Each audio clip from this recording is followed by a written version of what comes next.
ዛሬው ፕሮግራም በ2018 በጀት ዓመት የተሰሩ ተግባራትን አጠቃላይ አፈጻጸም እቅድ ግምገማ ነው ያደረግነው።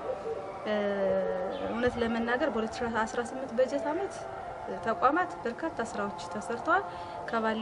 ከባለፉት 3 ዓመታት በተሻለ መንገድ በተለይ የሰላሙ ችግር የጸጥታ ችግር ከገጠመን በኋላ በዘንድሮ ዓመት በተለይ በተሻለ መንገድ ተቋማት ንቅናቄ አድርገው የተሰሩ ስራዎች አሉ። በጤናው ዘርፍ የሚታዩ የሚዳሰስ የሚጨበጡ ተግባራት ተሰርተዋል።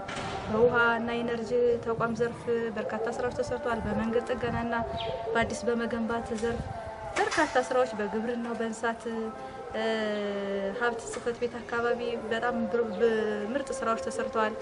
በስራና ክህሎት ጽሕፈት ቤት ምርጥ ስራዎች ተሰርተዋል። በአጠቃላይ በወረዳው አንቱ የሚባሉና ሊመሰገኑ የሚችሉ በርካታ ስራዎች ተሰርተዋል።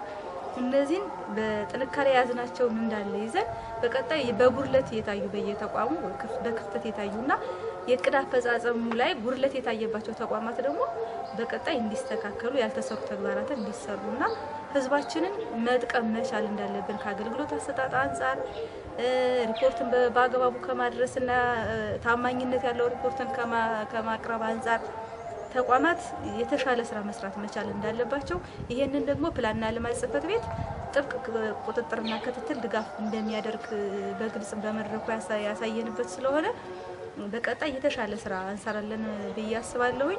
አጠቃላይ አስተዳደር ምክር ቤቱም ለእውቅና ፕሮግራሙ የተዘጋጀው በአጋር ድርጅቶችንም ጋብዘን ሸልመናል። የልማት አጋር የሆኑንን በጥሮታ የተሰናበቱ ሰዎችን አጋሮቻችን የነበሩትን ሸልመናል። ተቋማትን በደረጃ ሸልመናል። በዚህ ልክ ማለት ነውና የእውቅና አሰጣጥ ፕሮግራሙን በጣም መልካምና አስተማሪ የሆነ በቀጣይ በቁጭት እቅድን አቅደን መስራት መቻል እንዳለብን የሚያሳይ ነው።